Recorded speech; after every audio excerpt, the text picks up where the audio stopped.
एक ऐसा राष्ट्र जो अब दुनिया को अपनी ताकत का एहसास करा रहा है। डिफेंस सेक्टर में लगातार नई ऊंचाइयों को छूता हमारा देश आज स्वदेशी तकनीक की मिसाल बन रहा है।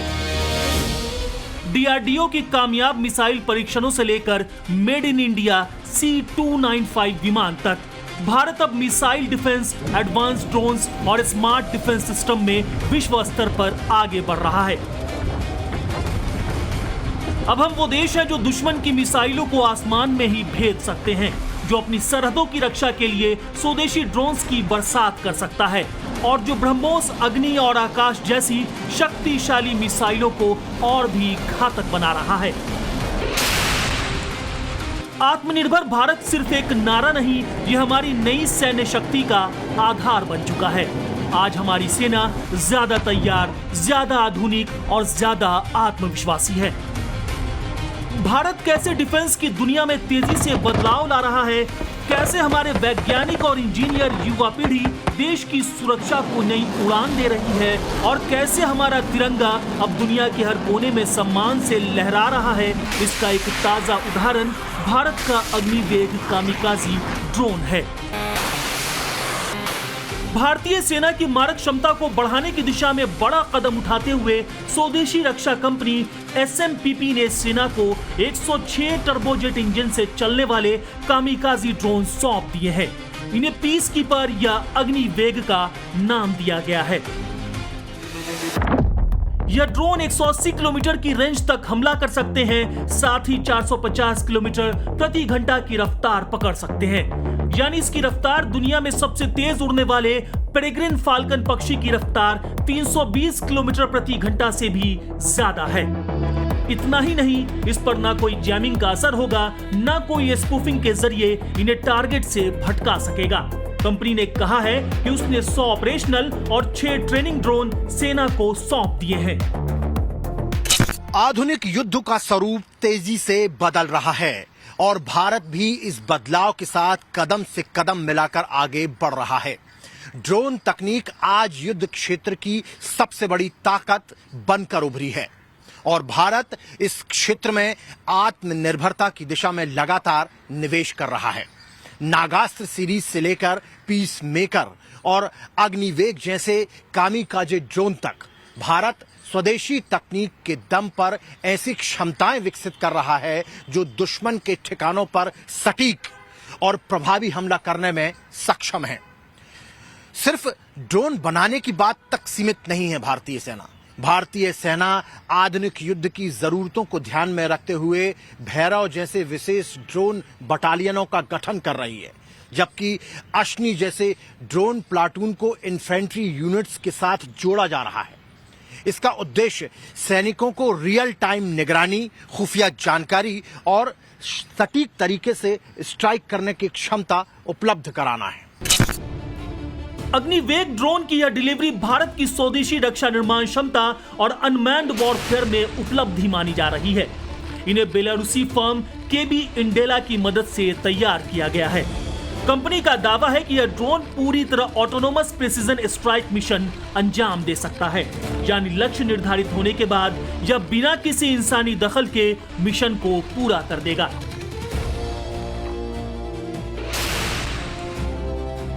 रूस यूक्रेन युद्ध में दुनिया ने पहली बार बड़े स्तर पर कामिकाज़ी ड्रोन का खेल देखा, जब रूस ने यूक्रेन की भारी भरकम मिसाइलों का जवाब ईरान में बने कामिकाज़ी ड्रोन से दिया। इसके बाद ईरान ने खुद अमेरिका और इजराइल के साथ युद्ध में अपने कामिकाज़ी ड्रोन शाहिद का भरपूर इस्तेमाल किया और मिडिल ईस्ट में अमेरिका के कई अड्डों को तबाह कर दिया। तो आखिर ये कामिकाज़ी ड्रोन किस बला का नाम है? कामिकाज़ी ड्रोन ऐसे ड्रोन होते हैं जो लक्ष्य पर हमला करते समय खुद भी नष्ट हो जाते हैं। इन्हें लॉइटरिंग म्यूनिशन भी कहा जाता है। कामिकाज़ी नाम सेकेंड वर्ल्ड वॉर के कामिकाज़ी अटैक से लिया गया है, जब जापानी पायलट अपने विमानों को दुश्मन के जहाजों से टकराकर आत्मघाती हमला करते थे। जब किसी कामिकाज़ी ड्रोन को लॉन्च किया जाता है तब वह काफी देर तक हवा में मंडराता है, कैमरे और सेंसर से टारगेट खोजता है, उसके मिलने पर उसकी ओर तेजी से बढ़ता है और टकराते ही विस्फोट कर देता है। इन ड्रोन्स का फायदा यह है कि ये सस्ते हैं, सटीक हमला कर सकते हैं, सैनिकों की जान सीधे खतरे में नहीं डालते। टैंक, रडार, तोप और सैन्य ठिकानों को निशाना बना सकते हैं। भारत में बने अग्निवेग में अहम military infrastructure, logistic hub, command centre, radar installation और दूसरे रणनीतिक ठिकानों पर सटीक हमला करने की क्षमता है। ट्रायल के दौरान अग्निवेग ने जैमिंग और स्पूफिंग वाले माहौल में काम करते हुए 5 मीटर से कम का सर्कुलर एरर प्रोबेबल हासिल किया। सरल शब्दों में कहें तो यह ड्रोन अपने टारगेट के बेहद करीब जाकर हमला करने में सक्षम है। इससे किसी सैन्य ठिकाने के केवल एक हिस्से को निशाना बनाया जा सकता है। युद्ध लड़ने के तरीकों में लगातार हो रहे बदलाव पर रक्षा मंत्री राजनाथ सिंह ने भी जोर दिया। आमतौर पर अब तक युद्ध में 2 वेक्टर्स रहे, पहला सैनिक और दूसरा उसके इक्विपमेंट। लेकिन आज के युद्धों में कई बार सैनिक हमें सामने दिखाई ही नहीं देता है और जिस हथियार से आक्रमण किया जा रहा है वह भी सामने नहीं होता है। न तो सैनिक है, न तो इक्विपमेंट है। राडार, सैटेलाइट, ड्रोन, सेंसर और रोबोटिक्स जैसे अनेक सिस्टम्स आज के युद्ध में डिप्लॉय हैं, जिनमें न तो फाइटर का पता चलता है, न उसकी मशीनरी और इक्विपमेंट का। साथियों, अब तो ऐसे सिनेरियो भी सामने आ रहे हैं जहां पूरी तरह से अपने एडवर्सरीज के ट्रैफिक सिस्टम और सीसीटीवी तक को कंट्रोल कर लिया जा रहा है और आज वारफेयर की डेफिनेशन काफी हद तक बदल चुकी है।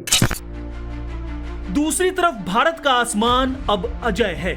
S-400 सुदर्शन चक्र की 400 किलोमीटर की दूरी से लेकर स्वदेशी आकाश, MRSAM, QRSAM और बैलिस्टिक मिसाइल डिफेंस तक भारत की बहुस्तरीय डिफेंस प्रणाली दुश्मन के हर हमले, विमान, क्रूज मिसाइल, ड्रोन या बैलिस्टिक मिसाइल को आसमान में ही भेदने के लिए तैयार है।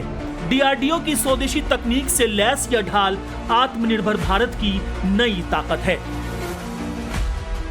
भारत अब लंबी दूरी की बैलिस्टिक मिसाइलों, यहां तक कि इंटरकॉन्टिनेंटल बैलिस्टिक मिसाइल के खतरे का भी मुकाबला कर सकता है। DRDO ने 10 और 11 जून को लगातार 3 फ्लाइट टेस्ट किए, जिनमें multi layered ballistic missile defence system BMD का प्रदर्शन किया गया। इसमें intercontinental ballistic missile ICBM class तक के खतरों समेत बैलिस्टिक मिसाइलों को रोकने और बेअसर करने की क्षमता भी शामिल है। यह स्वदेशी तकनीक दुश्मन की मिसाइलों को लक्ष्य तक पहुंचने से पहले हवा में नष्ट कर देती है। इसके साथ ही naval anti ship missile medium range का भी टेस्ट किया गया। इसे भारत की समुद्री स्ट्राइक और डिफेंस स्किल को मजबूत करने की दिशा में एक बड़ी उपलब्धि माना जा रहा है। भारत अब उन खास देशों के ग्रुप में शामिल हो गया है जिनके पास ऑपरेशनल लेवल की बैलिस्टिक मिसाइल डिफेंस क्षमता है। भारत से पहले यह तकनीक अमेरिका, रूस, इजराइल और चीन के पास थी। इस क्षमता का जिक्र करते हुए रक्षा मंत्री राजनाथ सिंह ने कहा, प्रधानमंत्री नरेंद्र मोदी द्वारा 2025 के स्वतंत्रता दिवस पर संबोधन में घोषित मिशन सुदर्शन चक्र आधुनिक भारत की बहुस्तरीय मिसाइल रक्षा प्रणाली बनने जा रहा है। ये प्रणाली न केवल सैन्य ठिकानों और अहम बुनियादी ढांचों की रक्षा करेगी, बल्कि नागरिक बुनियादी ढांचे और महत्वपूर्ण प्रतिष्ठानों की सुरक्षा भी सुनिश्चित करेगी। इस प्रणाली में जरूरत पड़ने पर निर्णायक प्रहार करने की क्षमता होगी और इसकी 3 स्तरीय सुरक्षा व्यवस्था नागरिकों की सुरक्षा को प्राथमिकता देगी। रक्षा अनुसंधान एवं विकास संगठन यानी कि DRDO और भारतीय वायुसेना ने स्वदेशी रूप से विकसित अत्याधुनिक रुद्रम 2 वायु से सतह मिसाइल का सफल परीक्षण किया। चुनौतीपूर्ण परिचालन परिस्थितियों में किए गए इस परीक्षण ने मिसाइल की सटीकता, विश्वसनीयता और उसकी सभी प्रमुख प्रणालियों की क्षमता को साबित किया है। परीक्षण के दौरान दागी गई सभी मिसाइलों ने अपने पूर्व निर्धारित लक्ष्यों पर सटीकता के साथ प्रहार किया, यानी कि ये सारी मिसाइलें एक्यूरेट थी। ओडिशा के चांदीपुर स्थित परीक्षण रेंज द्वारा तैनात ट्रैकिंग और रेंज उपकरणों से मिले आंकड़ों ने पुष्टि की है कि परीक्षण के सभी उद्देश्य पूरी तरह से सफल रहे। यह परीक्षण हवाई प्लेटफॉर्म से किया गया, जिसने मिसाइल की सटीकता, विश्वसनीयता और उन्नत तकनीक क्षमताओं को सफलतापूर्वक साबित कर दिया। रुद्रम 2 मिसाइल का निर्माण हैदराबाद स्थित DRDO की नोडल प्रयोगशाला इमारत अनुसंधान केंद्र में किया गया। इसके निर्माण में रक्षा अनुसंधान और विकास प्रयोगशाला DRDL, उच्च ऊर्जा सामग्री अनुसंधान प्रयोगशाला HEMRL, शस्त्र अनुसंधान और विकास प्रतिष्ठान ARDE और एकीकृत परीक्षण रेंज समेत कई प्रयोगशालाओं ने सहयोग इसमें किया था। इस परियोजना में DCPP के अलावा हिंदुस्तान एरोनॉटिक्स लिमिटेड, क्षेत्रीय सैन्य विमानन योग्यता केंद्र, मिसाइल प्रणाली गुणवत्ता आश्वासन एजेंसी और भी कई एजेंसीज ने महत्वपूर्ण भूमिका निभाई। इन संस्थानों ने सहयोग दिया और उसके बाद मिसाइल के विकास और परीक्षण को सफलतापूर्वक अंजाम दिया जा सका। एक तरफ भारत अपनी मिसाइलों की ताकत में इजाफा कर रहा है, दूसरी तरफ डिफेंस यानी कि मिसाइल हमलों को सटीकता से रोकने के लिए भी तैयारियां जोरों पर है। DRDO की ओर से खबर यह है कि नेत्र हवाई चेतावनी प्रणाली को 25 जून को अंतिम मंजूरी मिल सकती है। इससे भारतीय वायुसेना की निगरानी क्षमता में जबरदस्त बढ़ोतरी होगी।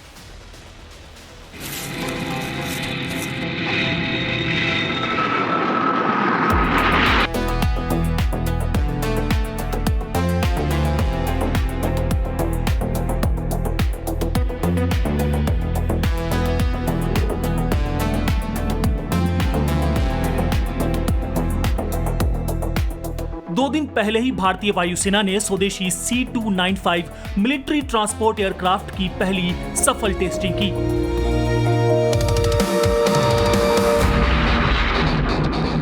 C295 एक medium tactical military transport aircraft है। इसने टेस्टिंग में सभी मानकों को पूरा किया। ये ट्विन इंजन टर्बोप्रॉप विमान है जो पुराने एवरो 748 की जगह लेगा। C295 सैनिकों को लाने ले जाने, कार्गो ट्रांसपोर्ट, मेडिकल इवैक्यूएशन और स्पेशल ऑपरेशंस के लिए डिजाइन किया गया है। लेकिन जब दुश्मन सैकड़ों किलोमीटर दूर से आता है तो भारत का आसमान पहले ही तैयार रहता है और अब आसमान में भारत की आंख बनेगी नेत्र हवाई चेतावनी प्रणाली। DRDO की स्वदेशी हवाई चेतावनी और नियंत्रण प्रणाली जो दुश्मन के हर कदम पर नजर रखेगी। DRDO के हवाई प्रणाली केंद्र बेंगलुरु में 25 जून को नेत्र हवाई चेतावनी और नियंत्रण प्रणाली को संचालन की अंतिम मंजूरी यानी FOC देने का कार्यक्रम आयोजित होगा। FOC वह अंतिम चरण होता है जिसमें किसी विमान या सैन्य प्रणाली को सभी जरूरी परीक्षणों और मानकों को पूरा करने के बाद पूरी तरह से मिशन के लिए तैयार घोषित किया जाता है। इसका मतलब होता है कि प्रणाली अब पूरी तरह से युद्ध के लिए तैयार है। DRDO के मुताबिक यह परियोजना इसलिए शुरू की गई थी ताकि भारतीय वायुसेना के लिए ऐसे विमान बनाए जा सकें जो हवा में उड़ते हुए दूर से ही खतरे का पता लगा लें और बाकी सभी जरूरी काम करने वाली प्रणालियां भी तैयार की जा सकें। DRDO द्वारा विकसित नेत्र सिस्टम को आसान भाषा में आसमान में उड़ता हुआ बेहद आधुनिक रडार और कमांड सेंटर कहा जा सकता है। यह अत्याधुनिक सर्विलांस सेंसर ब्राजीलियाई एम्ब्रेयर विमान पर फिट किए गए हैं। इस सिस्टम का मुख्य काम भारतीय हवाई क्षेत्र में प्रवेश करने वाले दुश्मन के लड़ाकू विमानों, ड्रोनों, मिसाइलों और यहां तक कि समुद्री सतह पर मंडराने वाले खतरों की बहुत पहले ही टोह ले लेना और अर्ली वार्निंग जारी करना है। नेत्र दुश्मन के इलेक्ट्रॉनिक सिग्नलों और रडार एमिशन को पकड़ने में भी माहिर है, जिससे युद्ध के समय दुश्मन की स्थिति को सटीकता से ट्रैक किया जा सकता है। जब भारतीय लड़ाकू विमानों को हवा में ही निर्देश देने और नेटवर्क सेंट्रिक ऑपरेशंस को संभालने में फोर्स मल्टीप्लायर के रूप में काम करता है। इस महत्वाकांक्षी स्वदेशी कार्यक्रम के तहत DRDO ने वायुसेना के लिए 3 एम्ब्रेयर विमान प्लेटफॉर्मों पर स्वदेशी मिशन, एवियोनिक्स और निगरानी प्रणालियों को सफलतापूर्वक इंटीग्रेट किया था। इस प्रणाली के परीक्षणों में भारतीय वायुसेना ने भी पूरी तरह से हिस्सा लिया। तीनों विमान पहले ही शुरुआती स्तर की पूरी तैयार स्थिति में वायुसेना को सौंप दिए गए हैं। भारत अभी नेत्र हवाई चेतावनी और नियंत्रण प्रणाली के साथ साथ IL-76 विमान पर आधारित फाल्कन हवाई चेतावनी और नियंत्रण प्रणाली भी संचालित करता है। नेत्र सिर्फ एक मशीन नहीं, ये आत्मनिर्भर भारत की मिसाल है। DRDO और IAF की मेहनत से हमारा आसमान अब और ज्यादा सुरक्षित है। DRDO के वैज्ञानिकों, IAF के जाबाज पायलट्स और इंजीनियरों की अथक मेहनत से बना यह स्वदेशी सिस्टम हमें उन चुनिंदा देशों की कतार में खड़ा करता है जो हवाई युद्ध की अगली पीढ़ी को नियंत्रित कर सकते हैं। आज हमारा आकाश पहले से ज्यादा सुरक्षित, ज्यादा सतर्क और ज्यादा आत्मनिर्भर है। Bureau report, times now Navbharat.